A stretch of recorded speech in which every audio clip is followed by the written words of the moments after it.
सभी को नमस्ते, सभी को राधे राधे। आज की क्लास में संयोजन के सिद्धांतों को हमें पढ़ाना है और संयोजन के सिद्धांत बहुत महत्वपूर्ण है, तो अच्छे से समझेंगे और लर्न करेंगे, पढ़ेंगे। यहाँ से अच्छे खासे प्रश्न अब आने लगे हैं। तो संयोजन के सिद्धांत,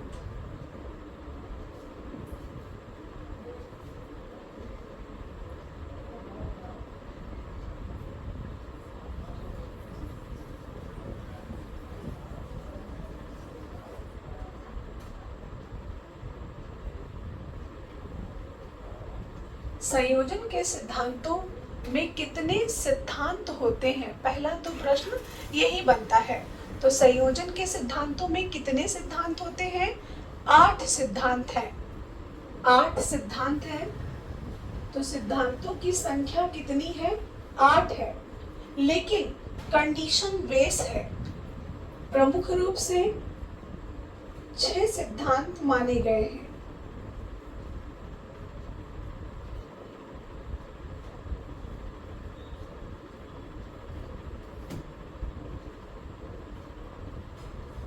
प्रमुख रूप से 6 सिद्धांत माने गए हैं। अब प्रश्न अगर ऐसा बना, संयोजन के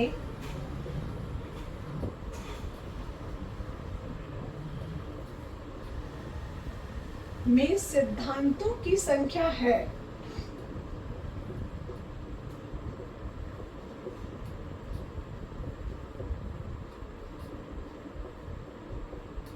ऑप्शन बना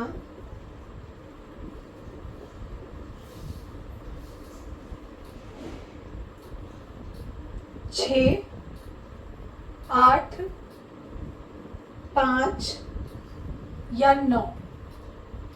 अगर कुछ इस तरीके का ऑप्शन बन गया तो हम क्या उत्तर दें कि हमारा उत्तर सही हो? तो क्या हमें देना चाहिए? हमें ऐसे में 6 देना है। कितना देना है? 6। तो ए वाला ऑप्शन आपका सही हो जाएगा कि सिद्धांतों की संख्या कितनी है? 6 है। 8 कब देना है ये समझ लीजिए। यदि ऑप्शन में 6 ना रहे, यदि ऑप्शन में 6 ना रहे,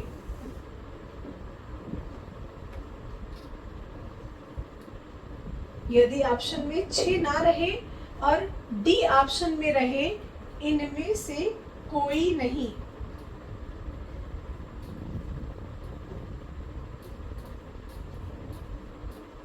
कुछ इस तरीके का ऑप्शन बना कि इनमें से कोई नहीं और इधर बना 8, ऐसे दशा में हम 8 को टिक कर लेंगे।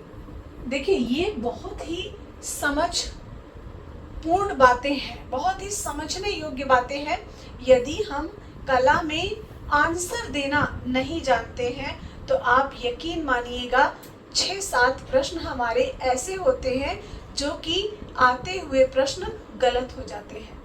अभी इसका प्योर उदाहरण हमारे पास है, जो कि 2021 की परीक्षा का एग्जाम्पल है मेरे पास। बहुत से स्टूडेंटों ने नृत्यांगना की मूर्ति के लिए 10.5 सेंटीमीटर न लगाकर 12.5 सेंटीमीटर लगाया। बहुत से स्टूडेंटों ने 9.1 सेंटीमीटर लगाया। एक बात जान लीजिए विद्यार्थियों कि जितना भी ऑप्शन था वो सभी किताबों में मिलता है। जैसे कुछ किताबें लिखती हैं कि 12.5 सेंटीमीटर की मूर्ति नृत्यांगना की है, कुछ किताबें लिखती हैं 9.1 सेंटीमीटर, कुछ किताबें लिखती हैं 10.5 सेंटीमीटर। लेकिन एनसीईआरटी में जो भी लिखा रहता है वो सही उत्तर माना जाता है। लेकिन दूसरा पक्ष इसका ये भी है कि हर बात एनसीईआरटी में नहीं मिलेगी। 2-3 टॉपिक से ना ही चयन होता है और ना ही रुकता है, ये जान लीजिएगा। तो अब इतना ब्रॉड सिलेबस जब हमारे एनसीईआरटी में है नहीं तो क्या किया जाए? तो ऐसे में ये क्लासेस बेहतर है, महत्वपूर्ण है, क्योंकि इन क्लासेस को जब मैंने पढ़ाना शुरू किया था और आज के समय को देखते हुए बहुत मैंने क्लासेस में चेंजेस भी किए, बहुत से कंटेंट में अपने चेंजेस किए, कहाँ पर क्या माना गया, आयोग के द्वारा क्या सही उत्तर था, क्या गलत था, सब मैंने आप सबको यहाँ पर इंक्लूड किया है। और ये बहुत बड़ी बात है। जैसे अभी किसी स्टूडेंट ने हमसे मैसेज करके पूछा कि ललित कला का प्रथम प्रयोग, ललित कला शब्द का प्रथम प्रयोग किसी उनके सर ने ये बात बताई थी कि रघुवंशम में मिलता है, कालिदास की पुस्तक रघुवंशम में मिलता है। तो अब यहाँ पढ़ रहे हैं तो आपने बताया भरत मुनि के नाट्यशास्त्र में है, तो अब इसमें हम क्या करें? तो एक बात स्टूडेंट आपको मैं अपनी तरफ से ये बताना चाहती हूँ कि जहाँ आप पढ़ रहे हैं, चाहे यहाँ पढ़ रहे हैं चाहे अन्य किसी संस्थान में पढ़ रहे हैं, तो अगर आप बहुत जुड़े नहीं हैं, वहाँ से बहुत आपने गेन नहीं किया है, आप तभी आर्ट गंगा में आए। और अगर बहुत दिनों तक आप कहीं और जगह लगे हैं तो यहाँ आएंगे तो बहुत चीज़ें डिफरेंट आपको मिलेंगी। लेकिन हाँ, एक चीज़ ये भी जान लीजिए कि यदि यहाँ पर पढ़ते हैं तो मैं पूरी जिम्मेदारी के साथ आपको पढ़ाती हूँ, और मैंने ये भी कह रखा है कि विद्यार्थियों, जितना भी मैंने कुछ पढ़ा रखा है या मैं पढ़ा रही हूँ, जिस दिन आपको आयोग में ज़रूरत लगी उस दिन कंटेंट के साथ मैं उपलब्ध रहूँगी प्रयागराज में। ये मैंने कहा है और ये मैं करके मैंने 2021 में दिखाया भी था। तो जो भी कुछ पढ़ा रही हूँ सेम टू सेम लाइनों का हमारे पास एविडेंस मौजूद है। इसके लिए बिल्कुल निष्फिक्र रहिएगा, और अगर आपने पूरी मेहनत और ताकत झोंक दी अपनी, तो ये मानकर चलिएगा कि इस परीक्षा में आप निश्चित रूप से 100% आपका सिलेक्शन तय है। ये जान लीजिएगा, क्योंकि आपको मैं एक बार नहीं, कम से कम इस बात को 50 बार बता चुकी हूँ कि जिस दौर से जो गुजरा रहता है उस दौर को बहुत अच्छे से वो समझता है, और जो कभी उस दौर से गुजरा ही नहीं है वो क्या जानेगा कि ये दौर कैसा था। तो जब मैं TGT, PGT, net, JRF, assistant professor की परीक्षाओं को मैं खुद क्वालिफाई कर चुकी हूँ, तो आपको ये तो पता ही है कि जहाँ मैं पढ़ रहा हूँ या पढ़ रही हूँ वो बेटर है, वो संस्थान अच्छा है। तो इस बात का जब दिमाग में ये चीज रहेगी तो आप कभी भी विचलित नहीं होंगे। तो इसका जवाब मैंने जो दिया कि रघुवंशम में है या नाट्यशास्त्र में है, तो पहले तो हमें एक बात समझनी होगी कि रघुवंशम के लेखक कौन है? कालिदास। अभिज्ञान शाकुंतलम के लेखक कौन? कालिदास। तो कालिदास का कला से कोई मतलब नहीं था, कालिदास का साहित्य से मतलब था, संस्कृत साहित्य से मतलब था, कला से कोई मतलब नहीं था। और भरत मुनि को यदि हम पढ़ते हैं तो भरत मुनि सौंदर्य शास्त्र के जन्मदाता कहे जाते हैं। उन्होंने नाट्य कला पर किताबें लिखी, उन्होंने रसों का वर्णन किया। तो कहीं ना कहीं कालिदास और भरत मुनि में बहुत फर्क है। इसलिए उनकी जो पुस्तक है नाट्यशास्त्र, उसमें कला की विस्तृत चर्चा की गई है। और रघुवंशम में जैसे विष्णु धर्मोत्तर पुराण हुआ और चित्रसूत्र हुआ, तो कोई भी पुराण कला पर आधारित नहीं है, लेकिन हाँ कोई एक पॉइंट वहाँ पर कला का हो सकता है, लेकिन टोटली कला पर आधारित कोई पुराण, कोई वेद नहीं लिखा गया है। हाँ, उसमें कुछ कला के पॉइंट्स हमें जरूर मिलते हैं। तो थोड़ा सा समझ के अगर आप पढ़ते हैं तो कोई समस्या नहीं होती है। आर्ट बहुत सरल, बहुत सिंपल सब्जेक्ट है। अगर हम थोड़ा सा भी ईमानदारी से मेहनत कर लेते हैं तो मानकर चलिए कि हम एक अच्छी नौकरी हासिल कर लेते हैं। तो यहाँ पर संयोजन के सिद्धांतों की जो संख्या है वो पहले 6 होगी, ऑप्शन में नहीं होगा तो 8 होगी। अगर मान लीजिए 8 ना दे तब हम इनमें से कोई नहीं पर पहुंचे। आप जानते हैं, इस बात को जरूर ध्यान रखिएगा। जैसे 2021 की परीक्षा में एक प्रश्न आया कि कोलकाता स्कूल ऑफ आर्ट की स्थापना कब हुई है, और सबने पढ़ रखा था 1854 में हुई है, लेकिन ऑप्शन वहां था ही नहीं। 1854 ऑप्शन नहीं था, क्या था? 1864 था। अब जब 1854 नहीं है तो हम क्या लगाएं? इसके लिए मैंने हर क्लास में ये बातें आपको एकदम स्पष्ट कर दी हैं कि जब हमारा अपना ऑप्शन ना मिले तो प्लीज विद्यार्थियों उससे मिलता जुलता ऑप्शन आप जरूर टिक करिएगा। अगर वो भी ना मिले तब हम इनमें से कोई नहीं पर जाएं, अन्यथा कभी ना जाएं। और ये जिसने सीख लिया वो कला का मास्टर बन गया, और जिसने नहीं सीखा ये जान लीजिए कि कला जैसे सब्जेक्ट में नौकरी हासिल करना फिर मुश्किल होगा। बस। तो संयोजन के सिद्धांतों की संख्या कितनी है? पहले 6 लगाना है, ना रहे तो 8 लगाना है, ये भी ना रहे तो इनमें से कोई नहीं पर चले जाना है। तो मुख्य रूप से कितने? 6, ऐसे कितने? 8। ये ऐसे वैसे का क्या चक्कर है? ये ऐसे वैसे का यही चक्कर है कि कुछ किताबें लिखती हैं 8, कुछ किताबें लिखती हैं 6। अब संयोजन के सिद्धांतों में ये 8 कौन कौन से हैं और 6 कौन कौन से हैं ये जान लेंगे।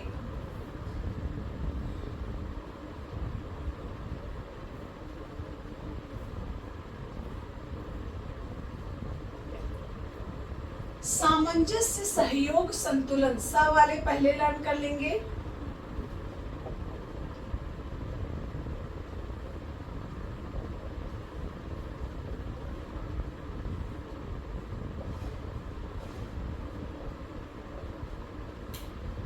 सामंजस्य, सहयोग, संतुलन, प्रभाविता, प्रमाण और पुनरावृत्ति।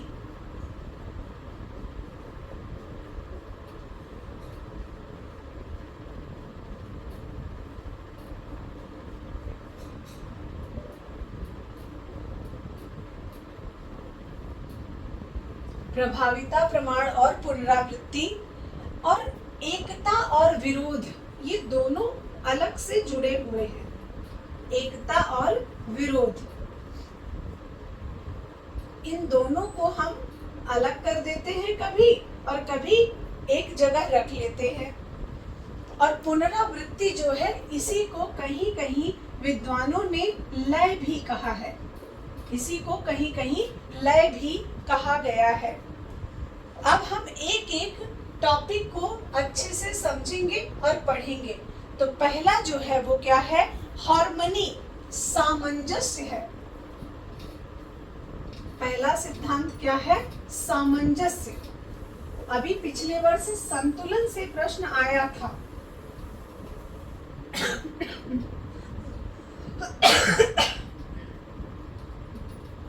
संयोजन के सिद्धांतों में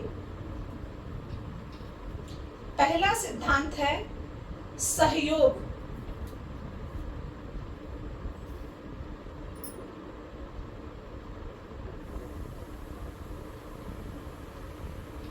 सहयोग का क्या मतलब है? सहयोग है, यह ऐसा सिद्धांत है जो सभी सिद्धांतों को आपस में बांधे रखता है। आपस में क्या करता है? बांधे रखता है, यानी चित्र में बिखराव से चित्र को बचाता है, बिखराव उत्पन्न नहीं होने देता है। ये वही तत्व है जो चित्र में बिखराव को रोकता है। ये वही तत्व है जो चित्र में बिखराव को रोकता है। क्या कहलाता है? सहयोग कहलाता है। तो चित्र में बिखराव को बचाता है और अन्य सिद्धांतों को आपस में बांधे रखता है। अन्य सिद्धांतों को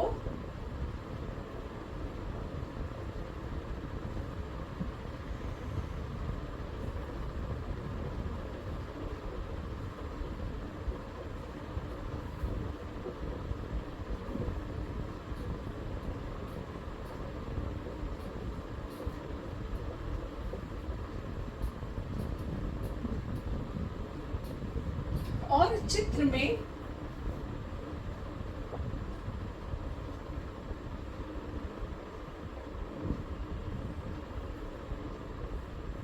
बिखराव को उत्पन्न न होने देना।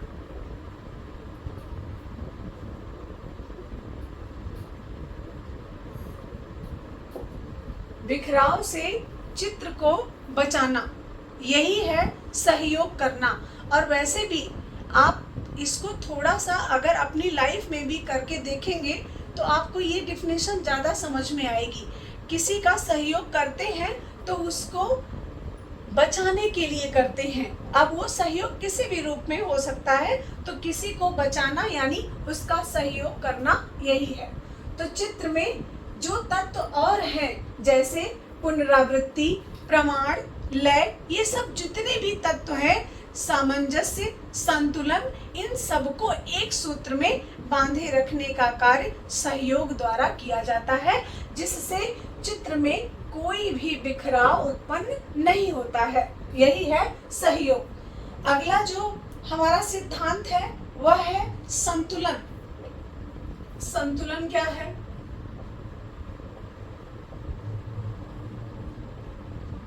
जब सहयोग मिला तो संतुलन आया। चित्र में भार को संतुलित करता है। ये संतुलन जो है चित्र में भार को संतुलित करता है।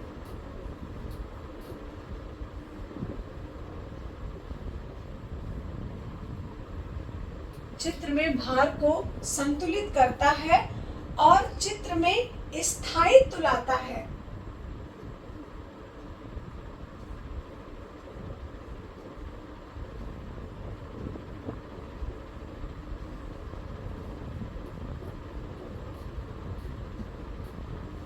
और चित्र में क्या करता है? स्थायित्व प्रदान करता है संतुलन। अगला तत्व है सामंजस्य।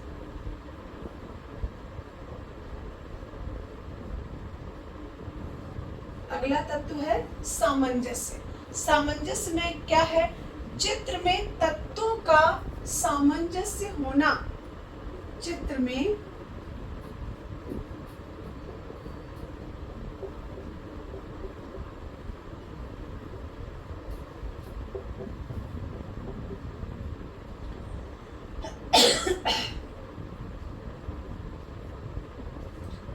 एक चीज जान लीजिए, संयोजन के सिद्धांत जो है वो एक दूसरे के पूरक हैं।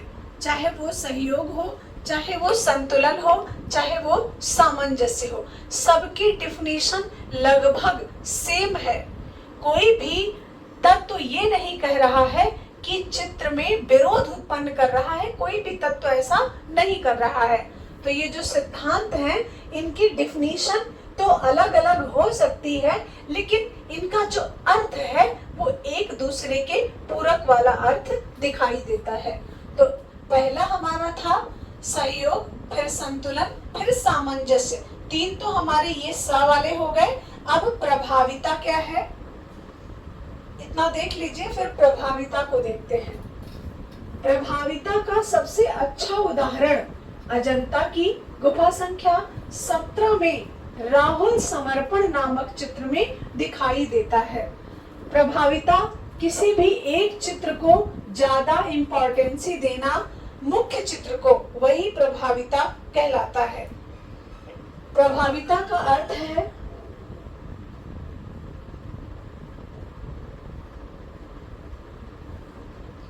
किसी भी चित्र में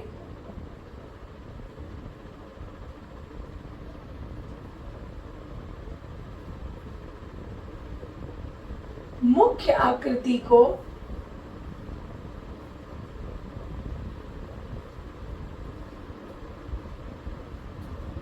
किसी भी चित्र में मुख्य आकृति को दिखाना, ये प्रभाविता का नियम कहलाता है। और इसका उदाहरण आपने देखा अजंता की गुफा संख्या 17 में। गुफा संख्या 17 में एक चित्र बना है जिसे राहुल समर्पण कहा जा रहा है। तो राहुल समर्पण में भगवान बुद्ध, राहुल, उनके पुत्र और उनकी पत्नी यशोधरा को दिखाया गया है। जब भगवान बुद्ध संन्यास धारण कर ले लेते हैं, इसके बाद एक बार वह सन्यासी अपने घर को आता है और अपने घर वालों से भिक्षा मांगता है। ऐसा ही कुछ भगवान बुद्ध ने भी किया था, और जब वो अपने घर आए और अपनी पत्नी से उन्होंने भिक्षा मांगी तो उनकी पत्नी ने बहुत दुखी होकर अपने पुत्र राहुल को ही उनको समर्पित कर दिया और बोली कि यही है हमारे पास और कुछ भी नहीं है, आप इनको ले जाइए। तो उस चित्र में अजंता के चित्रकारों ने भगवान बुद्ध की विशाल भित्ति चित्र बनाया और वहां यशोधरा को और राहुल को बहुत छोटा बना दिया है। यहाँ पर परिप्रेक्ष्य के नियम का पालन भी हो रहा है और यहाँ पर प्रभाविता के नियम का भी पालन किया जा रहा है। तो प्रभाविता का यही अर्थ हुआ, किसी भी चित्र में मुख्य आकृति को दिखाना प्रभाविता कहलाता है। अगला जो हमारा पॉइंट है वह है प्रमाण। प्रमाण, आपने खडांग में भी प्रमाण पढ़ा था, तो ये प्रमाण है। प्रमाण जो खडांग में था वही यहाँ पर भी है। चित्र की माप, चित्र की माप प्रमाण है। ये जो चित्र की माप है ये प्रमाण है। अब यहाँ से एक प्रश्न ये बन सकता है कि खडांग में जो सिद्धांत हैं, जो अंग हैं, जो कला के अंग हैं, उसमें खडांग में और संयोजन के सिद्धांत में कौन सा मैच करता है? मतलब वो सिद्धांत यहाँ पर भी है और खडांग में भी है, तो वह है प्रमाण, वह है वस्तु का ब्यौरा, वो है अनुपात। ये प्रमाण लॉ ऑफ रिलेशनशिप वहां भी है और यहाँ भी है। जैसे एक प्रश्न बनता है कि वह कौन सा चित्रकार था जो मुगल में भी कार्य किया और राजस्थानी में भी किया, ऐसा यहाँ से भी प्रश्न बन सकता है। तो वह जो शब्द है वो प्रमाण है। प्रमाण आप खडांग में भी पढ़ते हैं, संयोजन के सिद्धांत में भी पढ़ते हैं और दोनों के अर्थ भी सेम है। अगला जो सिद्धांत है वह पुनरावृत्ति है। अगला सिद्धांत क्या है? पुनरावृत्ति। पुनरावृत्ति का एक अर्थ और होता है लय, एक अर्थ और होता है रिदम। पुनरावृत्ति, लय या रिदम, ये संयोजन के सिद्धांतों में सबसे लास्ट सिद्धांत माना जाता है। इसमें भी ये कहा जाता है कि यदि चित्र में लय नहीं है, यदि आपकी भाषा में लय नहीं है, यदि आपके कार्यों में लय नहीं है, तो वह चित्र, वह कार्य, वह भाषा एकदम निर्जीव के समान है।